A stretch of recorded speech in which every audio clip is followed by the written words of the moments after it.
Good evening, ladies and gentlemen. It looks like World War III could have just started.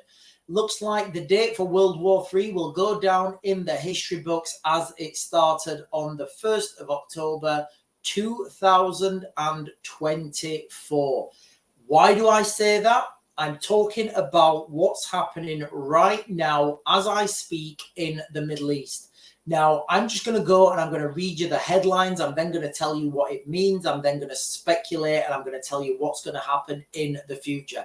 Guys, be under no illusion what this actually means and the absolute enormity of things that are about to happen to the West, to the United States, to the world in general. Guys, we've known that this conflict has been coming for a long time. This could quite possibly be Judgment Day, Day X, the event, whatever you want to call it. This could be it, guys. And we could look back in history and say, do you know what? The 1st of October 2000, and I know it's not the 1st of October, but in the morning it will be.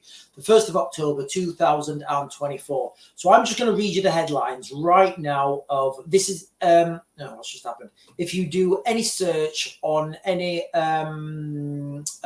media platform, it will give you the following. Israel, Lebanon, live updates. Israel tells the United States it plans to launch limited ground attacks. Israel, Lebanon, live. Israel tells it exactly the same. Israel, live updates. Hezbollah leaders killing escalates war with Israel. Israel currently conducting ground operations inside Lebanon. Guys, the situation is the situation is absolutely catastrophic. Then we've got an hour ago Israeli military declares parts of the northern border a closed military zone. So there's literally a media blackout now from that region. Then 19 minutes ago, Israeli military orders residents in Beirut suburbs to evacuate before strikes. So what you can see now with the buildup of tanks, the buildup of logistics, it looks like the Israelis are going to go for a ground offensive. Now, why is this going to lead to World War III? Guys, look where we are at the moment in our history, in the history of humanity. The world is an absolute tinderbox. What will happen if we see the same tactics that the Israelis have used in Gaza, used in Lebanon, then this is going to unite the whole that whole region of, the Islamic states around that region. The leader would be the Iranians and their proxies, so we're talking about all those regions, guys. So we're talking about, Palestine, we're talking about Lebanon, we're talking about Syria, we're talking about Iraq, obviously Iran. All these regions are going to now face against Israel. What's going to happen then? Well, you're going to see defense of Israel by the United States. They've already said they're going to do this. So then by de facto, those Islamic nations will be at odds with the United States. These things are going to escalate out of control. Guys, be under no illusion what this means. Now, as soon as we start seeing images of the Israelis doing the same tactics and for those of you who don't know the tactics that the Israelis used in Gaza, they would, one of the main problems when you're dealing with conducting operations in a built-up area, fighting in built-up areas, doesn't really matter what you call it, if you're operating in an urban environment. One of the main problems is when you're clearing houses, apartment blocks, shopping centers, residential areas, whatever. If you leave pockets behind you, or if pockets of resistance fighters can get in behind you, that causes absolute chaos, because then your front line is no longer your front line. You're fighting a battle at the front and at the rear. And if you're using old-fashioned tactics, which they're old-fashioned because they work, whereas you have lines of exploitation and you move forwards as a line, clearing up that line, clearing, and you don't let anybody in behind you. That means that behind you is safe. So that would be a safe area. So the targets in that safe area are usually softer to attacks, and they're usually more valuable as well. I'm talking your missile launchers, your logistics hubs, your medical centers, your fuel depots. That's usually kept behind. So that's the problem. Now, what the Israelis did in Gaza to mitigate that problem, they just bulldozed the whole place once they'd went through. So rather than, like a NATO country would do, they would hold that ground, they would invest manpower.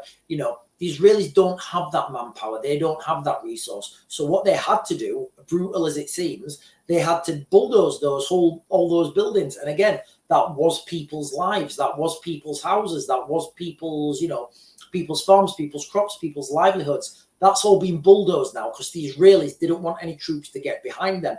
Guys, it's just the tactics they're using. Whether you agree with them or not, I don't know. Just put in the comments if you agree with them, if you disagree with them. Now, if you see the same tactics, which I suspect you will, if you see the same tactics now in Lebanon, Lebanon is a lot bigger than than the Gaza Strip. Lebanon is a huge, it's a huge place. Beirut is a huge place. If we see these tactics used in and around Beirut, in and around Lebanon, this will unite the whole of the Islamic world, of the Muslim world, against Israel. And be under no illusion, this is literally stuff they talk about in the Bible. This is end days, Antichrist, building of the third temple, all that sort of stuff. That's in the Bible, and this could be happening now. Now, if you want to go down the Bible context and the Bible route, the final straw would be when Russia attack Israel. Now, I would have never thought that this would have been an option, or even on the cards, because of Israel and Russia's from the Second World War. Basically, it was the Russians that freed a lot of the Jews, back in the Second World War. So the Israelis have always been grateful to the Russians. That said, look at the allies in the world right now. Russia is vastly allied with Iran. Iran is also vastly allied with Russia. Those two are trading partners, they're military partners. They are, they've got a lot of commerce going between each other. So I would say that those two, if there was ever a time for Russia to attack, and I'm not saying it's going to happen, guys, I'm just saying that if there was ever a time for Russia to attack Israel, it's kind of like now, because of what's happening in the world. The Ukrainians have already said that the Iranians are an enemy of them because of the drones the drones and the missiles that the Iranians are supplying to the Russians to then attack the Ukrainians with. So you can see how this whole thing is just a net of absolute chaos. Guys, we could have a situation on our hands now where we look back and we say World War III started today with this ground invasion into Lebanon. Looks like it's it looks like it's happening. In fact, hang on, guys. There's literally just been an update now. Let me just check this live while I'm doing this. It's not a stream, it's a video. No, there's nothing. Hang on.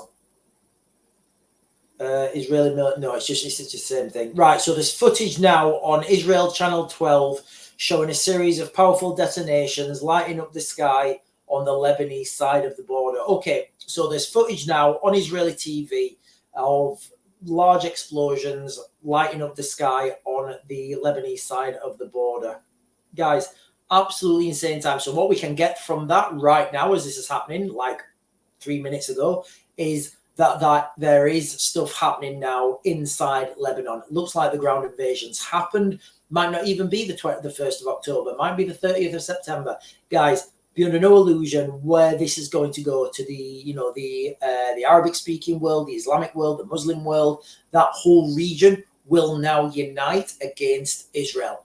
That is biblical end-time stuff. We're watching it. We're living it. We're seeing it in real time. We have a front row seat to the end of the world. Guys, absolutely wild stuff happening. I'm going to keep an eye on this, and I'll keep you guys updated.